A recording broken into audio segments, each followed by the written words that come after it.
Caros irmãos e irmãs, neste Evangelho os apóstolos estão pedindo ao Senhor que os ensine a rezar, porque de fato a oração não é algo que nós produzimos por conta própria. A oração é um dom que nós recebemos de Deus para elevar a nossa mente e o nosso coração em contato com o Senhor. Se nós pretendermos criar uma oração toda nossa, toda humana, um jeito apenas nosso, humano, de rezar, nós estaremos quase que tentando construir, mais uma vez, uma torre de Babel, querendo se esforçar apenas por forças humanas para encontrar o reino dos céus, para chegar na vida eterna. E aqui estão as orações de tipo naturalista, esotérico. Isso não é oração cristã. Não basta só se recolher, entrar em si mesmo, afastar-se do mundo. Não basta. Isso são pré-requisitos também para a oração cristã, mas não basta. É necessário entender que a oração é um dom que vem do alto. E é por isso que os apóstolos estão pedindo: Senhor, ensina-nos a rezar, porque nós não sabemos. Nós não sabemos como alcançar a Deus a partir do nosso próprio esforço, a partir das nossas forças apenas. Na definição de Santo Tomás de Aquino, a oração é a elevação da mente e do coração para Deus. Ou em outras palavras, numa linguagem mais técnica, é a elevação da inteligência e da nossa vontade, que manifesta pela sua força, a força de vontade, coisas que nós damos conta de fazer para além do nosso instinto, do nosso desejo mais baixo. E justamente a inteligência e a vontade é aquilo que nos diferencia dos animais. Os animais não possuem isso. Como é que o ser humano está utilizando a sua inteligência e a sua vontade? Existe um tipo baixo, um modo baixo, pelo qual o ser humano utiliza a sua inteligência e a sua vontade, que acaba gerando o pecado, e se manifesta quando o homem se entrega completamente aos seus impulsos carnais irrefletidos. Você quer comer? Você come. Você quer dormir? Você dorme. Você quer ter prazer sexual? Você tem prazer sexual. Você quer trair a sua esposa? Você trai a sua esposa. Você quer colar numa prova? Você cola numa prova. Você quer trair o seu amigo? Você trai o seu amigo. E por aí vai.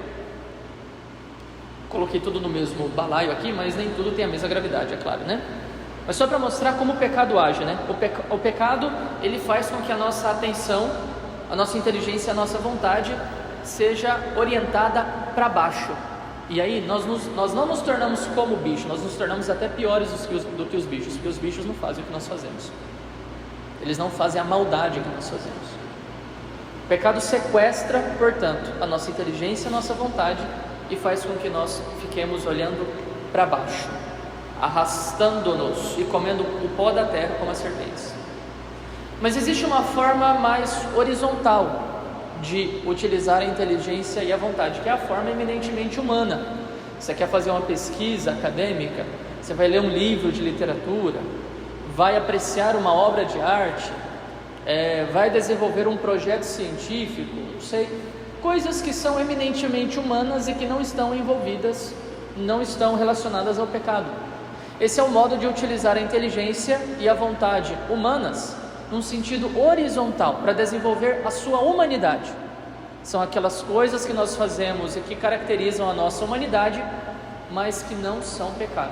Veja que eu já estou falando de duas coisas distintas aqui, para entender a terceira e a mais importante, que é a elevação dessa nossa inteligência e do nosso coração, da mente e do coração para Deus, para o alto.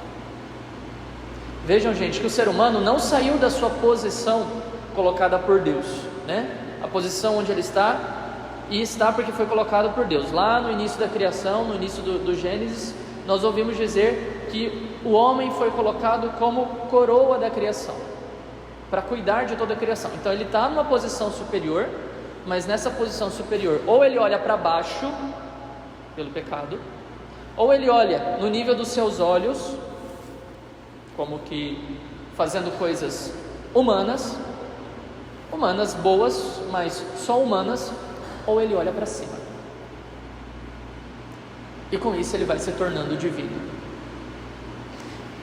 E este é o sentido da oração. Só que quando nós vamos rezar, na prática, esse olhar para cima, o olhar para cima é um olhar para dentro, porque o que está acima de nós escolheu estar dentro de nós.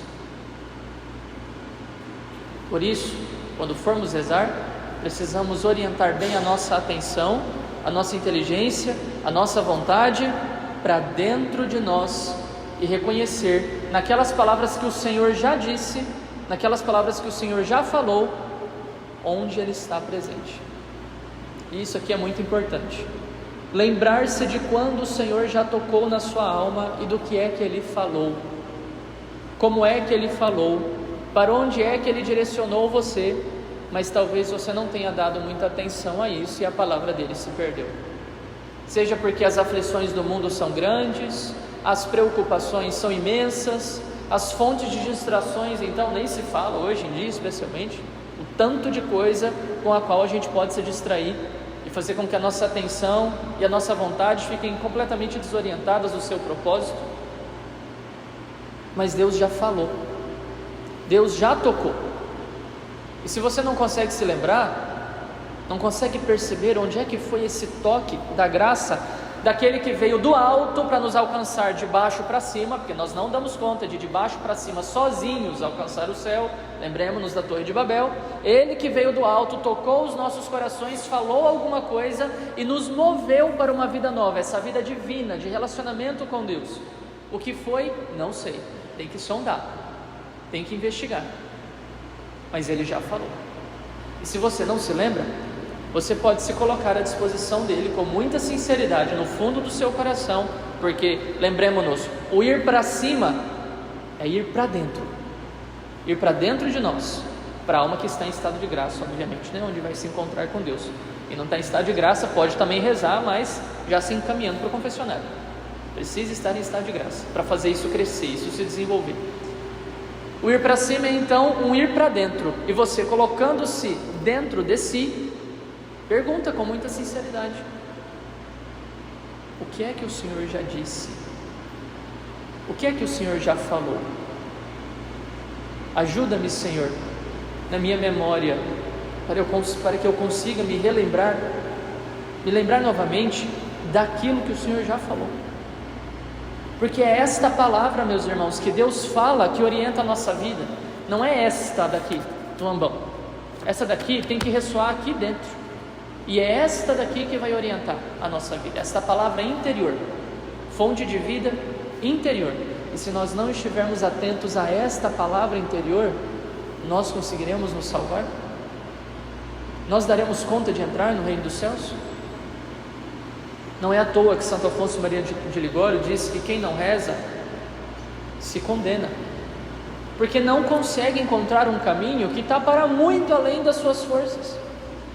Quem não reza se condena, mas quem reza se salva, porque aprende a ouvir a voz de Deus, num primeiro momento como um sussurro distante, bem distante, mas na medida em que nós vamos nos acostumando a procurar esta voz dele dentro de nós, quando nós orientamos a nossa mente e o nosso coração para cima, que é para dentro de nós, então a palavra dele vai se tornando mais forte e vai fazendo exigências. Aí a gente vê a primeira leitura, Jonas dando um chilique diante de Deus, porque ele começou a ouvir a palavra de Deus, depois quando ele viu o que Deus queria fazer, ele disse: não quero, eu quero que o Senhor destrua a cidade.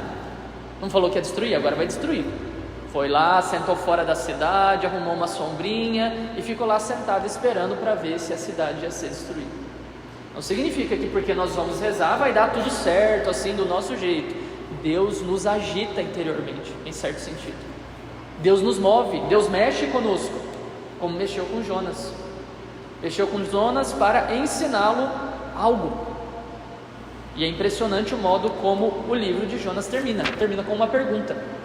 Deus dizendo o seguinte: tu sofres por causa desta planta, que o próprio Deus deu para ele, né? Tu sofres por causa dessa planta, que não te custou trabalho e não fizeste crescer, que nasceu numa noite e na outra morreu. Eu não haveria de salvar esta grande cidade de Nínive em que vivem 120 mil seres humanos, que não sabem distinguir a mão direita da esquerda, e um grande número de animais? Eu não haveria de salvar esse povo? E acaba o livro de Jonas. Deus fala, e na oração Ele vai falar, mas nem sempre vai falar aquilo que a gente quer ouvir. De qualquer forma, a sua palavra é salvadora, é redentora e nos transforma interiormente. E Ele vai nos dar a graça para poder corresponder à sua palavra. Só não deixemos a sua palavra cair fora. Vamos procurar, atentos, procurar, identificar dentro de nós esse Deus que já falou e continua falando. Nós é que estamos muito desatentos, muito preocupados em nada fazer, e por causa disso não estamos percebendo a sua voz. Louvado seja nosso Senhor Jesus Cristo.